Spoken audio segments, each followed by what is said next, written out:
The air in our garden buzzed with a perfect storybook happiness. Sunlight filtered through the leaves of the old oak tree, painting shifting patterns on the manicured lawn. Pink and blue balloons, tied to every chair and post, danced in the gentle breeze, their ribbons twirling like happy little snakes. The sweet smell of vanilla cake and fresh-cut grass hung in the air, a perfume of pure joy. Our friends and family, a sea of smiling faces, surrounded us, their eyes filled with excitement and love. They were all here for us, for our baby, to share in the biggest moment of our lives so far. In the very center of the lawn stood a giant, mysterious black box, tied shut with a big, shiny gold ribbon. Inside that box was the secret everyone was waiting to learn. Would our life be filled with pink or with blue? My husband, Leo, stood beside me, his arm wrapped tightly around my waist, pulling me close to his side. To everyone else, it looked like a loving embrace. But I could feel the tension in his muscles. His arm felt less like a hug and more like a clamp, holding me in place for the show he was about to produce. He leaned in, his breath warm against my ear, and whispered, "Ready for the surprise of your life, my love?" His voice was smooth, like honey, but I could hear the sharp, ugly thing hiding beneath it. I turned and gave him a calm, knowing smile that he completely misunderstood. He saw the smile of a happy, clueless wife, a woman so blinded by love that she couldn't see the cliff she was about to be pushed off. He had no idea I could already see the bottom, and that I had a net waiting for me. Together, we walked towards the box, the crowd cheering us on. We placed our hands on the thick golden ribbon. A hush fell over the garden as our friend started the countdown. 3, 2, 1. The voices were a single, excited shout. We pulled. The ribbon came undone, and the four sides of the big black box fell away with a soft thud. But there was no explosion of color. There was no joyful cloud of pink or blue smoke that shot up into the sky. Instead, a silent flurry of white paper sheets erupted from the box, fluttering and spinning down around us like sad winter snow on a perfect summer day. I heard the gasps first. A collective, sharp intake of breath from 50 people at once. The happy music from the speakers sputtered and died. The garden, once buzzing with life, was suddenly deathly quiet. A piece of the white confetti landed on my shoe.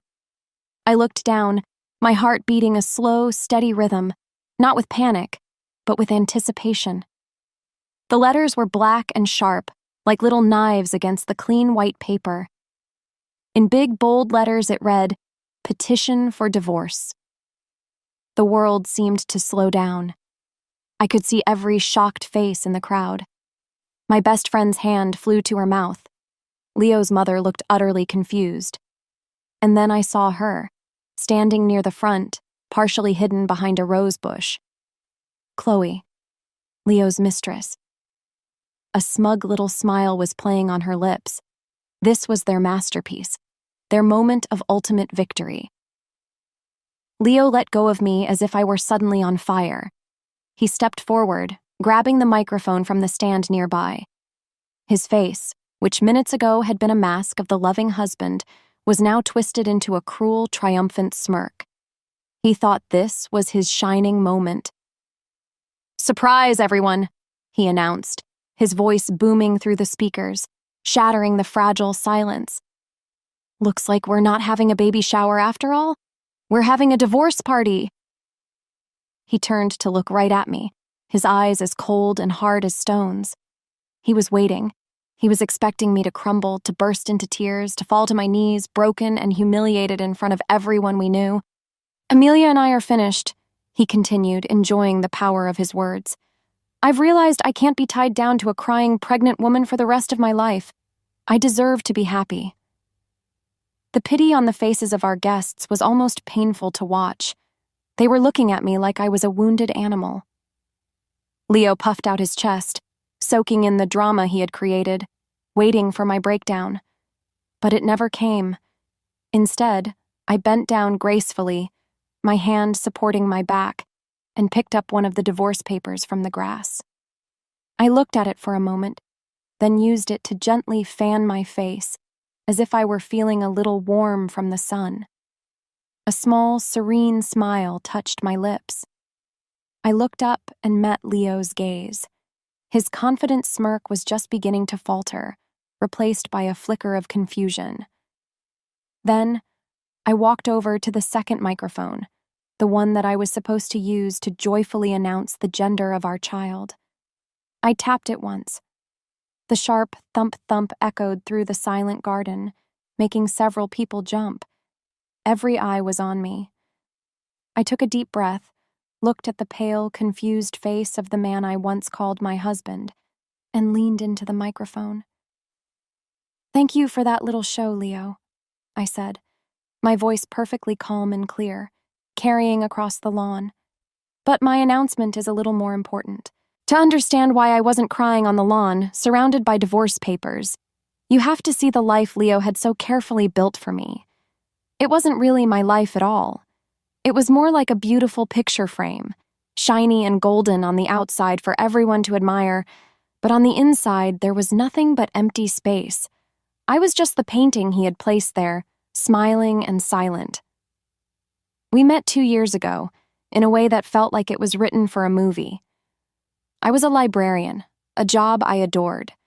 I loved the quiet, the smell of old paper, and the feeling of connecting people with stories. He walked in one afternoon, looking for a rare book on ancient architecture.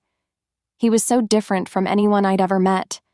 He was handsome, dressed in an expensive suit, but his smile was what caught me. It was dazzling, and it made you feel like you were the only person in the room. He said he was impressed by my knowledge, by my quiet confidence. I felt my cheeks flush. No one had ever described me that way. He stayed for an hour, and we talked about books and dreams. When he left, he had my phone number. That was the beginning of the whirlwind. He showered me with attention.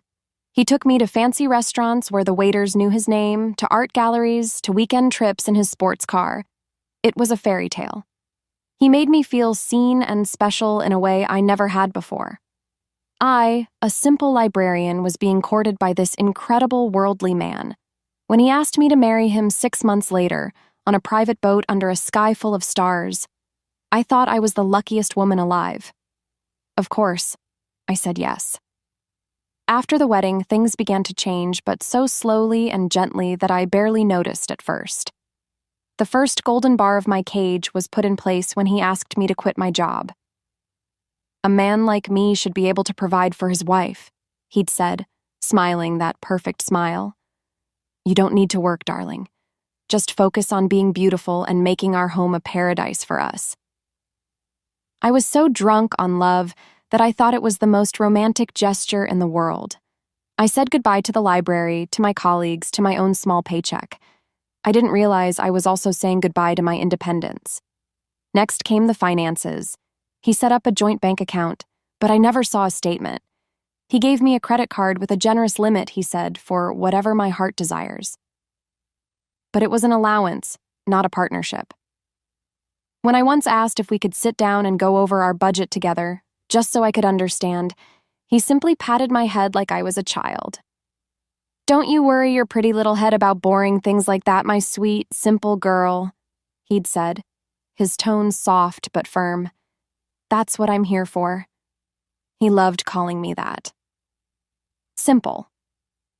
At first, I thought it was a term of endearment. I slowly realized it was what he needed me to be. Simple, so I wouldn't ask questions. Simple, so I wouldn't challenge him. Our home was a mansion in the wealthiest part of town, but it never felt like mine. He had hired a famous interior designer to decorate it in shades of gray, white, and chrome. It was cold and perfect, like a magazine cover. He picked out all the furniture, all the art, all the soulless sculptures. My own colorful paintings and worn, beloved books were packed away into boxes and kept in a small room upstairs he called my hobby room. When we had guests, he was the perfect host, and I was his perfect accessory. He would put his arm around me, call me his queen, and kiss my hand. Everyone told me how lucky I was. "Leo just adores you," they'd say. And I would smile and nod, because I desperately wanted to believe it too. But at night, when the guests were gone and the house was silent, a vast emptiness would settle over me. It was the feeling of being a ghost in someone else's perfect life. When I found out I was pregnant, I was filled with a desperate kind of joy. I thought a baby would change everything. A baby would fill the empty rooms with laughter and warmth. A baby would finally make our house a real home. When I told Leo, he smiled and hugged me tightly, but when I looked into his eyes, I saw something else. It wasn't joy.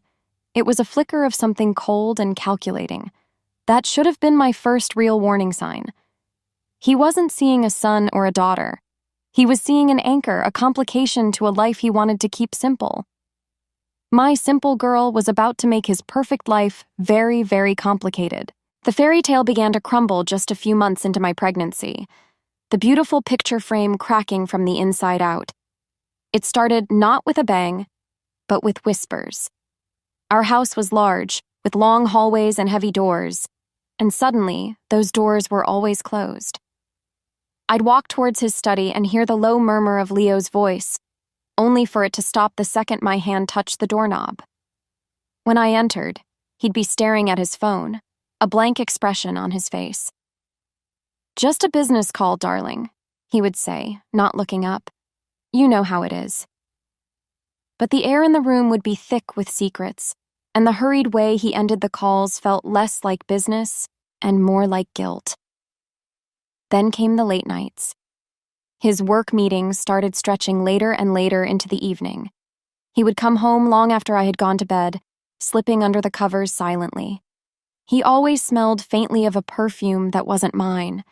It was a flowery, expensive scent, the kind that lingers in a room after a woman has left. The first time I smelled it, my heart did a painful little flip. I told myself I was being paranoid. The second time, a cold dread began to seep into my bones. By the fourth or fifth time, the scent was no longer a question. It was an answer. He became cold, irritable. The loving words and tender touches disappeared, replaced by a dismissive impatience. This change became especially sharp after the pregnancy was public knowledge. It was as if the reality of the baby, of our shared future, was a cage he was desperate to escape.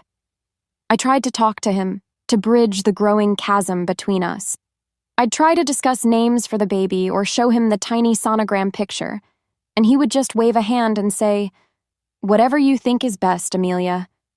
He was a stranger living in my husband's skin. The loneliness was a physical weight.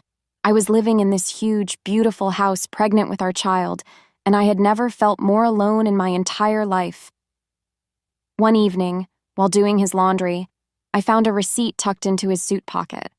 It was from a week prior, from one of the city's most romantic and expensive restaurants, a place I'd tried to book for our anniversary, only to be told by Leo that it was impossible to get a reservation. The receipt was for 2 main courses and a bottle of champagne. My hands trembled as I held the flimsy piece of paper. This was it. This was proof. I waited up for him that night, my heart pounding a sick rhythm against my ribs. When he finally came in, I held it out to him. "You told me this place was fully booked," I said, my voice barely a whisper. He looked at the receipt, and for a split second, I saw a flash of pure panic in his eyes, but it was gone as quickly as it came, replaced by a cold, condescending laugh. He took the paper from my hand and crumpled it into a ball. "Oh, Amelia," he sighed, shaking his head as if I were a child who had just done something incredibly stupid. I was with a client, a very important one. "Are you seriously accusing me of something right now?" He stepped closer, his voice dropping. "You know, this is exactly the kind of thing I'm talking about. You're being a crazy, hormonal pregnant woman. You need to calm down before you hurt the baby." He made me feel so small, so foolish, so utterly insane that I actually took a step back and apologized. I apologized to him for finding evidence of his betrayal. After that night, I stopped trying. I retreated into myself. The only person I could stand to be around was his grandmother, Beatrice. She was the matriarch of the family, a sharp, intelligent woman with kind eyes that missed nothing. She invited me for tea every week, and her warm, book-filled home was a sanctuary from the cold silence of my own. Unlike everyone else, she didn't just ask how I was feeling. She truly listened.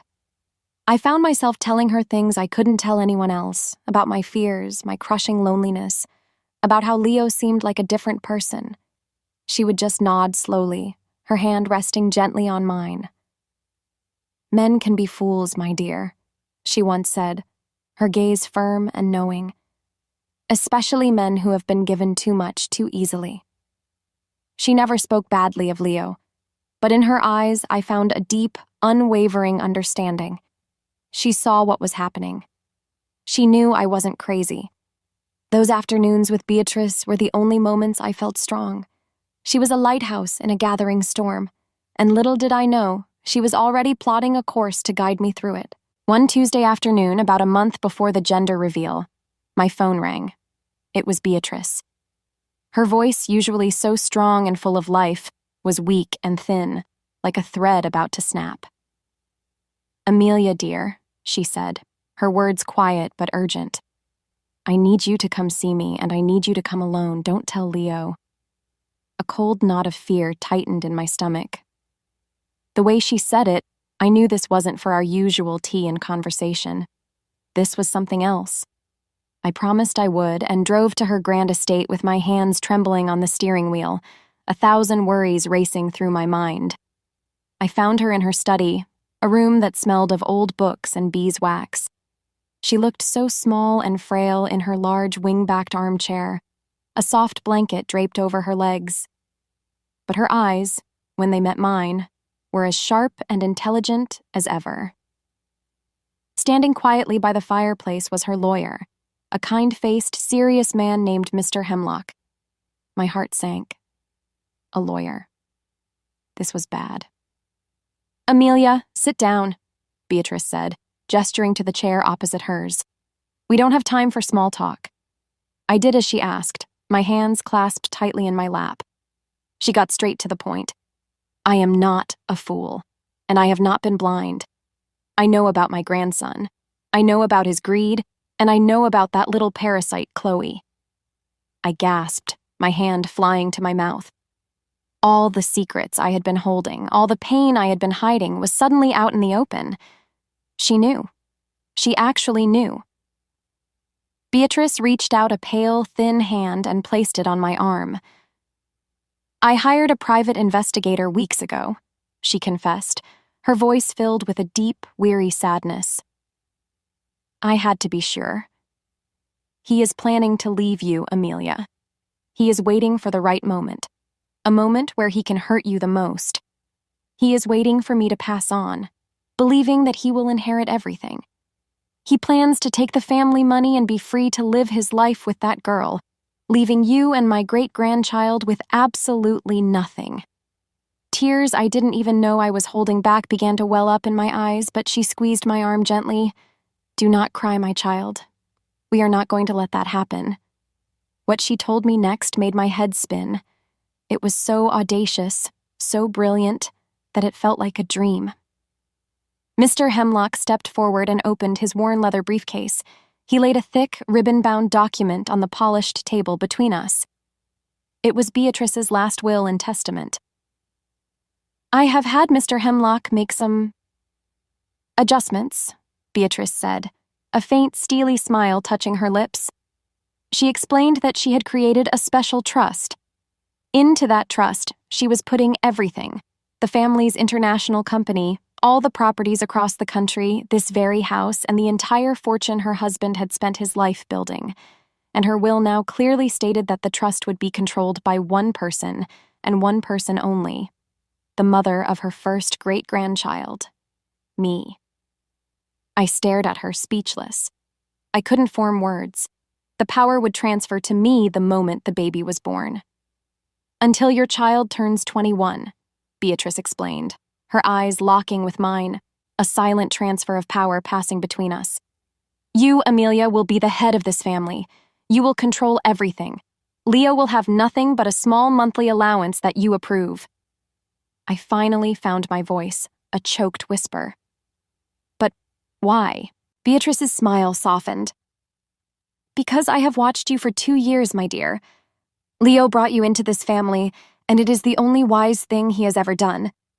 You are kind, you are smart, and you are far stronger than you know.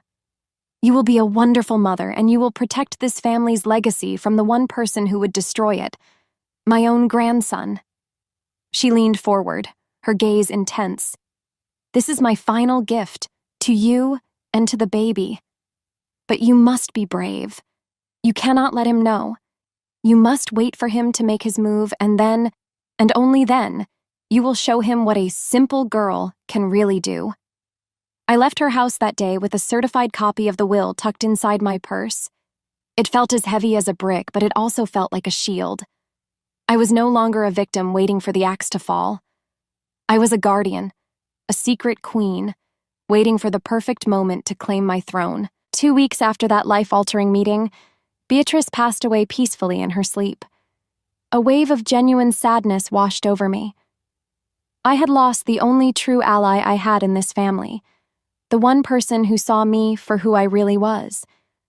Our family was officially in mourning, but I saw a different emotion in Leo's eyes, a disgusting emotion he barely tried to hide, greedy anticipation. He put on a magnificent performance of being the grieving grandson. He gave a moving speech at the funeral, his voice cracking at all the right moments. But when he thought no one was looking, I would catch a glimpse of the truth, a flicker of excitement in his eyes, a small, impatient tap of his fingers against his thigh. He was like a child on Christmas Eve, waiting to unwrap the biggest present of all. He truly believed he was just days away from becoming one of the richest men in the city. He had no idea that his wise old grandmother, with a single brilliant stroke of her pen, had already given the entire kingdom away to someone else. I kept our secret locked away deep inside my heart. It was a heavy but powerful weight, a silent promise I had made to Beatrice. I grieved for her, but her final gift had ignited something within me. A fire. I was no longer just a victim of Leo's cruelty. I was the guardian of my child's future, the protector of a legacy. My purpose was clear now, and it gave me a strength I never knew I possessed. With Beatrice gone, Leo's behavior became even worse. It was as if the last chain of decency holding him back had been broken. He and Chloe grew bolder, no longer caring about appearances. He stopped making excuses for his late nights. He'd come home smelling of her perfume and not even bother to lie about it. I once saw a picture of them online, posted by one of Chloe's friends. They were having lunch at a fancy outdoor cafe, laughing, Chloe's hand resting intimately on his. He thought I was too broken by grief, or too stupid, or too absorbed in my pregnancy to notice. He saw me as a temporary problem that would soon be solved. Then he came up with the idea for the gender reveal party. "It has to be huge, Amelia," he insisted one evening, his eyes gleaming with a strange, manic energy. "Everyone has to be there. All of our friends, our family, my business associates. We need to make it a day that no one will ever forget." A cold chill ran down my spine, because I knew exactly what he was planning. He wasn't celebrating our baby. He was building a stage. He wanted the biggest possible audience for my public humiliation. The bigger the party, the harder my fall would be. An old, weaker version of me would have fought him on it, would have cried and refused. But the new me, the me that Beatrice had armed with a powerful secret, just smiled sweetly. "That's a wonderful idea, darling," I said, my voice smooth as silk. He looked surprised but pleased. He thought he was getting his way so easily. So I let him plan everything. I watched him with a quiet, detached calm, like a scientist observing an insect. I smiled and nodded as he chose the most expensive caterer, the most elaborate decorations, and the ridiculously large black box for the reveal. He was so proud of himself, so sure of his brilliant, cruel plan. He had no idea that every balloon he ordered, every chair he rented, was just another piece of the perfect trap he was setting for himself. He thought he was weaving a web to catch and destroy me. In reality, he was just a fly, and I was the spider, patiently waiting. Every time he looked at me with that fake pity in his eyes, I had to physically stop myself from smiling. Every time he made a sarcastic comment about my pregnancy brain, I held my tongue and pretended to be flustered. I was playing a role, the part of the fragile, naive, unsuspecting wife. It was the greatest performance of my life. The day of the party finally arrived. As I stood in front of my bedroom mirror getting dressed, I looked at my reflection. I didn't see a weak, scared woman on the verge of being broken. I saw a queen, calm and composed, preparing for battle. I chose a simple, elegant white dress that showed off my growing belly. I wanted everyone to see exactly what he was throwing away. I placed a hand over my stomach, feeling the gentle flutter of my baby moving inside me. "Don't worry, little one," I whispered to the reflection. "Mommy has everything under control." I took one last deep breath, straightened my shoulders, and walked down the stairs, ready to let my husband walk straight into the beautiful, perfect web we had set for him. And so, there I stood, in the wreckage of my own party. The garden was unnervingly silent, the happy music long dead. The divorce papers, the confetti of Leo's cruelty, littered the perfect green grass around my feet. His ugly words still hung in the air, thick and poisonous. He was still standing there, his chest puffed out like a rooster, but the triumphant smirk on his face had collapsed into a confused frown. He couldn't process it. He had detonated the bomb he had so carefully built, and I was still standing, completely unharmed. He had expected a mushroom cloud of tears, screams, and begging. He did not expect my calm, steady smile. He did not expect the silence. I let that silence stretch, letting it grow heavy and uncomfortable for everyone, especially for him. I enjoyed the look of raw uncertainty that was slowly seeping into his eyes, a look I had never seen there before. I watched the smug, victorious expression on Chloe's face begin to melt like ice cream in the sun. This wasn't going according to their script. The victim wasn't playing her part. I lifted the microphone to my lips, the cool metal a comfort in my hand. "Thank you, Leo," I began, my voice ringing out with a strength that seemed to surprise everyone, including myself. It was as clear and solid as a bell. "Thank you for this paperwork. It's always good to be organized." A few nervous, uncertain chuckles rippled through the stunned crowd. I looked directly at him, pinning him with my gaze. "But you seem to be a little confused about the order of things today." "You see," I said, taking a deliberate step towards him, "you can't really divorce me and leave me with nothing because you, my dear husband, have nothing to give." Leo let out a short, ugly bark of a laugh. It sounded forced and hollow. "What are you talking about, Amelia? Have you finally lost your mind? The grief, the hormones? It's all gone to your head. I'm about to inherit everything." "Are you?" I asked, my voice dangerously sweet. I reached into the small, elegant purse hanging from my shoulder. My hand didn't tremble. I felt a strange, icy calm. I pulled out a single, folded document. It was the certified copy of Beatrice's final will. I unfolded it slowly and held it up for everyone to see. "I believe this says something a little different. This is a copy of your grandmother's last will and testament, certified by her lawyer, Mr. Hemlock, who I believe is standing right over there by the hydrangeas."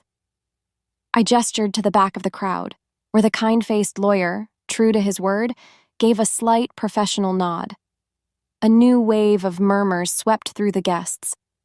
I saw Leo's eyes dart towards Mr. Hemlock, and for the first time, a genuine flicker of fear appeared on his face. "Beatrice was a very, very smart woman," I continued, my voice growing stronger, more confident with every word. I was no longer whispering in the shadows. I was commanding the stage he had built for me. She knew you, Leo. She knew your character. She knew your greed. And more than anything, she wanted to protect her family's future, her real family. I took another step closer, closing the distance between us. His face was starting to lose its healthy, tanned color. "Her will states that her entire fortune The company, this house, and every single thing she owned has been placed into a trust that is to be managed by one person and one person only. I paused, letting the words hang in the air, letting the tension build to a breaking point. The entire garden was so quiet you could hear a bird chirping in a distant tree. I placed my free hand on my round belly, a gesture that was both maternal and powerful. That trust is to be controlled by the mother of her first great-grandchild, starting from the moment of the baby's birth. I let them connect the dots. The collective gasp from the crowd was a huge, satisfying rush of air. "So you see, Leo," I said, my voice dropping to a near whisper, but in the dead silence, it carried to every corner of the garden. "You don't own any of this anymore." I held up the will. "I do." The look on his face, it was a masterpiece of horror. It turned from tan to pale, to a ghostly, horrifying white. The confident, cruel man who had tried to destroy me just moments ago completely vanished. In his place stood a terrified little boy who had just had all his toys taken away. The look of triumph was gone, replaced by pure, raw, white-hot fear. The aftermath was instant, beautiful chaos. The silence of the garden shattered into 100 different whispers, gasps, and murmurs. It was like a spell had been broken. Leo just stood there, frozen, his mouth hanging open in a silent, ugly "oh." He looked from the will in my hand to my face, then to Mr. Hemlock, then back to me, his mind clearly short-circuiting, unable to process the new reality that had just crashed down upon him. Standing behind him, Chloe looked like she had seen a ghost. Her perfectly made-up face was a mask of pale shock and disbelief. The future she had so smugly envisioned, a life of luxury with my husband and his family's money, had just evaporated into thin air right before her eyes. But I wasn't finished. They had wanted a public spectacle, and I was going to give them one. I turned my attention from Leo's crumbling face back to our stunned audience. Leo also forgot to mention the reason for this sudden, dramatic divorce, I announced, my voice dripping with ice. He has been having an affair with that woman right there. I raised my arm and pointed a steady, unwavering finger directly at Chloe. For over a year, while I was at home making a life for us, carrying his child, he was taking her to fancy restaurants and buying her expensive gifts with money he foolishly thought would one day be his. Every single eye in that garden swiveled to Chloe. She flinched as if she'd been physically struck. The smugness was gone, replaced by a desperate, panicked shame. She looked like she wanted the manicured lawn to open up and swallow her whole. The game was over. The checkmate was absolute. They had not only lost, they had been exposed as the cheap, cruel people they truly were. I turned back to Leo. He was finally moving, trembling, a mixture of pathetic rage and raw panic swirling in his eyes. He looked like a cornered animal. "So, about these divorce papers," I said, my voice calm and businesslike. I bent down and picked one up from the ground, holding it between my thumb and forefinger as if it were a piece of trash. "I accept, but my lawyer will be in touch with yours to discuss my terms. They will be generous, I'm sure." The sarcasm in my voice was sharp enough to cut glass. "And as for you," I looked him dead in the eye, my voice low and firm, leaving absolutely no room for argument or negotiation.